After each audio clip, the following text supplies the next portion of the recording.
Next ఈ example ద్వారా నేను ఎస్క్యూఎల్ సర్వర్లో ఉండే ఎంప్లాయ్ టేబుల్లో ఉండే డేటాని ఎలా మేనేజ్ చేయాలి అనేది చెప్పడం జరిగింది. మరి చూడండి, ఫామ్ని ఫస్ట్ ఈ విధంగా డిజైన్ చేసుకోండి. ఇవి లేబుల్స్, ఈ 5 టెక్స్ట్ బాక్సెస్, ఇవి బటన్స్. ఓకే, వన్స్ డిజైన్ చేసుకున్న తర్వాత మీరు ఎస్క్యూఎల్ సర్వర్లో ఉండే డేటాని మేనేజ్ చేయబోతున్నారు కాబట్టి ఇక్కడ OLEDB డేటా అడాప్టర్ కాకుండా SQL డేటా అడాప్టర్ తీసుకోవాలి. SQL డేటా అడాప్టర్ చాలా స్పీడ్గా ఉంటుంది OLEDB డేటా అడాప్టర్ కంటే కూడా. మరి SQL సర్వర్ అనేది ఇక్కడ లోకల్ డేటాబేస్ కాబట్టి దీనికి మైక్రోసాఫ్ట్ విజువల్ స్టూడియో .NETకి మరి SQL డేటా అడాప్టర్ని తీసుకున్నాం. తీసుకొని దీనికి ఇక్కడ ABCD అనే డేటాబేస్ని ఆల్రెడీ ఉంది, దాన్నే ఇవ్వడం జరిగింది. దాంట్లోకి ఎంప్లాయ్ టేబుల్ని సెలెక్ట్ చేసుకున్నాం యాజ్ యూజువల్గా ఇట్లా. Okay, select star from EMP అని ఇచ్చి అలా సెలెక్ట్ చేసుకోవడం జరిగింది. తర్వాత దీన్ని బేస్ చేసుకొని మనం ఈ యొక్క SQL కనెక్షన్ దీన్ని బేస్ చేసుకొని ఆటోమేటిక్గా వస్తుంది. మరి ఇప్పుడు డేటా సెట్ని జనరేట్ చేసాం. అది డేటా సెట్ 11 అని రావడం జరిగింది. సో ఇప్పుడు మీరు చెప్పినట్లుగా ఇక్కడ కోడింగ్ రాసినట్లుగా ఆపరేట్ చేయడం ఎలాగో చూపిస్తాను. తర్వాత కోడింగ్లోకి వెళ్దాం. చూడండి, ఇక్కడ డేటాని యాడ్ చేయాలి అనుకోండి. ఫస్ట్ డేటా ఎంట్రీ చేయండి. Employee number, employee name, job, salary. Okay, add చేసిన తర్వాత వద్దనుకుంటే క్లియర్ చేసుకోండి. మరి ఇప్పుడు డిలీట్ కావాలి అనుకోండి.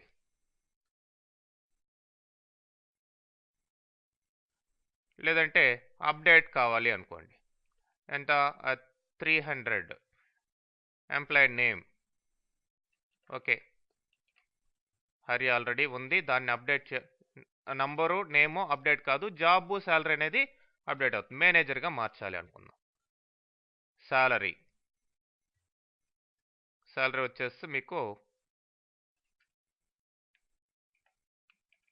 3500గా అప్డేట్ చేస్తున్నాం. అప్డేట్ అంటాం. అప్డేట్ అయిపోయి ఉంటుంది. మరి అప్డేట్ అయిందా లేదా చూడాలి అనుకుంటే మీరు ఇక్కడ సెర్చ్లోకి వెళ్ళండి. క్లియర్ చేసిన తర్వాత సెర్చ్. ఓకే, మేనేజర్గా మారిపోయిందా, సాలరీ మారిపోయిందా? ఓకే, ఆ విధంగా అనమాట. మరి ఇప్పుడు ఇది వద్దు అనుకుంటే డిలీట్. ఓకే, ఆ విధంగా డిలీట్ చేయాలి. మరి వన్స్ డిలీట్ చేసిన తర్వాత మీరు ఆ రికార్డు ఉందా లేదా మళ్ళీ చెక్ చేసుకోండి, డిలీట్ అయిందా లేదా అనేది. ఓకే, లేదనమాట ఆ డేటా, కాబట్టి ఎర్రర్ రావడం జరిగింది. మీకు ఇక నెంబర్ ఆఫ్ కండిషన్స్ పెట్టుకోవచ్చు, ఆ ఎర్రర్స్ కూడా రాకుండా. అంటే లేని రికార్డు వచ్చినప్పుడు ఏంటి అనేది కండిషనల్గా పెట్టుకోవచ్చు. సో ఇప్పుడు కోడింగ్ మనం గమనించినట్లయితే యాడ్ బటన్లోకి వెళ్ళండి. యాడ్ అంటే ఇన్సర్ట్ చేయడం డేటాని. కాబట్టి ఫస్ట్ ఒక స్ట్రింగ్ వేరియబుల్ తీసుకున్నాను. ఆ స్ట్రింగ్ వేరియబుల్కి ఈ యొక్క ఇన్సర్ట్ స్టేట్మెంట్ని ఇవ్వడం జరిగింది. Insert into EMP values. ఇక్కడ @ తోటి ఒక 4 పారామీటర్స్, అంటే అక్కడ 4 ఫీల్డ్స్ ఉన్నాయి. Employee number, employee name, job, salary. వాటికి ఇక్కడ పారామీటర్స్గా వీటిని ఇవ్వడం జరిగింది. మరి ఇది ఈ యొక్క insert inscom as new SQL client.SQL command. SQL కమాండ్ని సెట్ చేస్తున్నాం ఇక్కడ. మరి SQL కమాండ్ ఏంటిది? ఇన్సర్ట్ అనమాట. ఈ STRలో ఉండే ఇన్సర్ట్. మరి దీనికి కరెస్పాండింగ్ కనెక్షన్ ఏంటి? SQL కనెక్షన్ 1 అనేది కనెక్షన్ అనమాట. మరి ఈ యొక్క INS COMలో ఉండే ఈ కమాండ్నే మనం దేనికి పంపిస్తున్నాం, డేటా అడాప్టర్కి పంపిస్తున్నాం. Data adapter 1 dot insert command equal to INSCOMలో ఉండే ఆ యొక్క కరస్పాండింగ్ కనెక్షన్కి సంబంధించిన ఈ యొక్క ఇన్సర్ట్ స్టేట్మెంట్ని దీనికి సెట్ చేయడం జరిగింది. మరి దీంట్లో పారామీటర్స్గా ఇచ్చాం కదా, మరి ఆ పారామీటర్స్ని ఇక్కడ యాడ్ చేసుకోవాలండి. Insert command parameters dot add new client. ఇక్కడ న్యూ SQL క్లయింట్, ఇక్కడ వర్షన్ బట్టి మీకు కొద్దిగా చేంజెస్ ఉంటాయి, అది గమనించాలి మీరు. కొన్నిట్లో SQL అనే ఉంటుంది, కొన్నిట్లో SQL క్లయింట్ అని ఉంటుంది. Okay, SQL client dot parameters. మరి ఆ పారామీటర్ ఏంటి? ఫస్ట్ది EID. EID ఏ data type? SQL DB type dot small integer అనేది డేటా టైప్. అంటే టేబుల్లో మీరు ఏ డేటా టైప్ ఇచ్చినారో అదే డేటా టైప్ అనమాట. దాని సైజు 4. అట్లానే రెండో పారామీటరు నేము EN అనేది, ఇది varchar, అక్కడ సైజు 50 ఉంది. అట్లానే నెక్స్ట్ JB, ఇది NCHAR 10 సైజు. నెక్స్ట్ శాలరీ వచ్చేసి స్మాల్ మనీ. ఇట్లా పారామీటర్స్ క్రియేట్ చేయడం, యాడ్ చేయడం జరిగింది. మరి ఆ పారామీటర్స్లోకి ఎక్కడ ఉన్న వాల్యూస్ వెళ్ళాలి? టెక్స్ట్ బాక్సుల్లో ఉండే వాల్యూస్ వెళ్ళాలి. టెక్స్ట్ బాక్సులో మనం ఏవైతే డేటా ఇస్తున్నామో ఆ డేటా వీటికి పాస్ కావాలి.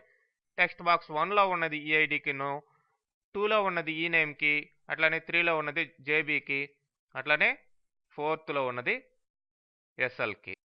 ఇట్లా చేసిన తర్వాత ఈ కనెక్షన్ని ఓపెన్ చేస్తున్నాం. SQL కనెక్షన్ 1 అనే కనెక్షన్ని ఓపెన్ చేసి అడాప్టర్లో ఉండే ఈ యొక్క ఇన్సర్ట్ కమాండ్ని ఎగ్జిక్యూట్ నాన్ క్వరీ ద్వారా ఎగ్జిక్యూట్ చేయడం జరుగుతుంది. అప్పుడు టెక్స్ట్ బాక్సుల్లో ఉండే డేటా ఈ యొక్క ఇన్సర్ట్ కమాండ్ మనం ఏదైతే స్టార్టింగ్లో ఇచ్చున్నామో ఆ స్ట్రింగ్లోకి ఈ పారామీటర్స్గా పాస్ అయ్యి మీకు ఆ యొక్క కమాండ్ అనేది ఎగ్జిక్యూట్ అవుతుంది. ఆటోమేటిక్గా డేటా ఇన్సర్ట్ కావడం జరుగుతుంది. ఇన్సర్ట్ అయిన తర్వాత అప్డేట్ చేయాలి అనుకోండి. అప్డేట్ చేసేదానికి సేమ్ ఇక్కడ అప్డేట్ స్టేట్మెంట్ తీసుకోవడం జరిగింది. STR స్ట్రింగ్ వేరియబుల్లో ఏమి అప్డేట్ చేస్తున్నాం? జాబ్, శాలరీ మాత్రం అప్డేట్ చేస్తున్నాం. Where ENO equal to EID, ఆ పర్టికులర్ ఎంప్లాయీ నెంబర్కి మాత్రమే అప్డేట్ కావాలి కాబట్టి ఆడ వేర్ కండిషన్ కూడా పెట్టడం జరిగింది. మరి UPD-COM అని SQL కమాండ్కి ఒక ఆబ్జెక్ట్ని తీసుకొని దాన్ని కన్స్ట్రక్ట్ చేస్తున్నాం. SQL కనెక్షన్ ఈ స్ట్రింగ్ని, ఆ స్ట్రింగ్లో ఉండే అప్డేట్ స్టేట్మెంట్ని ఇచ్చి తర్వాత అడాప్టర్కి అప్డేట్ కమాండ్ని దీనిగా ఇవ్వడం జరుగుతుంది, ఈ కమాండ్ని. ఇప్పుడు దీంట్లో 3 పారామీటర్స్ ఉన్నాయి, EID, JB, SL. ఆ మూడిట్లకి కూడా ఇందాక ఇచ్చిన విధంగానే మీరు కన్స్ట్రక్ట్ చేయాల్సిన అవసరం ఉంటుంది. తర్వాత వాటికి వాల్యూస్ EID అనే దానికి టెక్స్ట్ బాక్స్ 1లో ఉంది, జాబ్కి 3లో ఉంది వాల్యూ, టెక్స్ట్ బాక్స్ 3లోది, అట్లనే శాలరీ 4థ్లో ఉన్నది. సో SQL కనెక్షన్ ఓపెన్ చేసామా? Next update command dot execute non query.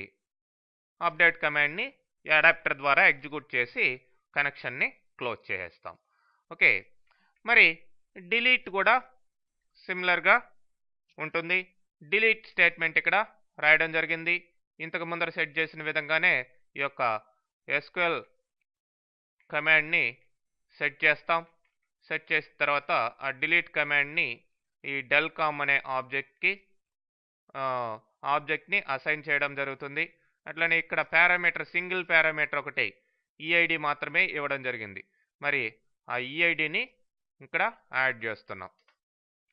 So దానికి వాల్యూ ఎక్కడ ఉంటుంది? టెక్స్ట్ బాక్స్ 1లో ఉంటుంది.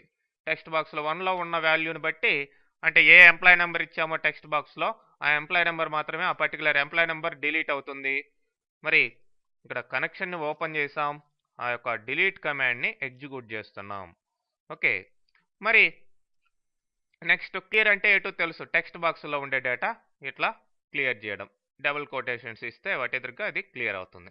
మరి సెర్చ్కి చూసినట్లయితే ఆ పర్టికులర్ ఎంప్లాయీ నెంబర్ని సెట్ చేసి మీ యొక్క టెక్స్ట్ బాక్సుల్లోకి ఇవ్వాలి కాబట్టి select star from EMP where employee number equal to EID. So ఆ పర్టికులర్ ఎంప్లాయీ నెంబర్కి మాత్రమే డేటాని తీసుకురమ్మని చెప్తున్నాం. మరి select command dot command text equal to command టెక్స్ట్ని, అంటే కమాండ్ టెక్స్ట్ అంటే నథింగ్ బట్ ఈ స్టేట్మెంట్ అనమాట. డైరెక్ట్గా కూడా ఇక్కడ రాయొచ్చు. ఓకే, ఆ స్ట్రింగ్ వేరియబుల్ తీసుకోకుండా. మరి పారామీటర్ని యాడ్ చేసాం, ఈఐడి అనే పారామీటర్ని ఇంతకు ముందరలాగానే. దానికి వాల్యూ టెక్స్ట్ బాక్స్ 5లో ఉంటుంది, ఎందుకంటే సెర్చ్ బటన్ ఎదురుగా ఒక టెక్స్ట్ బాక్స్ సపరేట్గా ఇవ్వడం జరిగింది. ఆ 5th దాంట్లో ఉండే ఆ యొక్క పారామీటర్ని ఇక్కడ 5th దాంట్లో ఉండే వాల్యూని ఇక్కడ పారామీటర్గా తీసుకోవడం జరుగుతుంది. సరే, కనెక్షన్ని ఓపెన్ చేస్తున్నాం, ఎగ్జిక్యూట్ చేస్తున్నాం, క్లోజ్ చేస్తున్నాం. మరి ఇప్పుడు ఆ యొక్క డేటా సెట్లో ఉండే డేటాని మీరు టెక్స్ట్ బాక్సుల్లోకి తీసుకురావాలి. మరి data adapter 1 dot fill data set 11 data సెట్లో ఉండే ఆ యొక్క డేటాని తీసుకొచ్చి డేటాని ఫిల్ చేయడం జరుగుతుంది. ఇప్పుడు టెక్స్ట్ బాక్స్లోకి, ఫస్ట్ టెక్స్ట్ బాక్స్లోకి డేటా సెట్ 11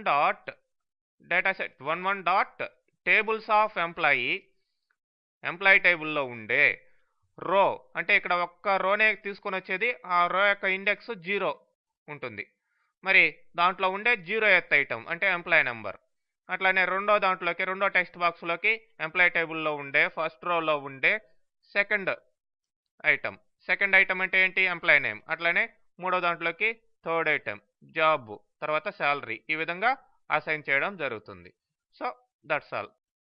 ఈ విధంగా మనం ఇక్కడ సింపుల్గా డేటాని మేనేజ్ చేయడం జరిగింది.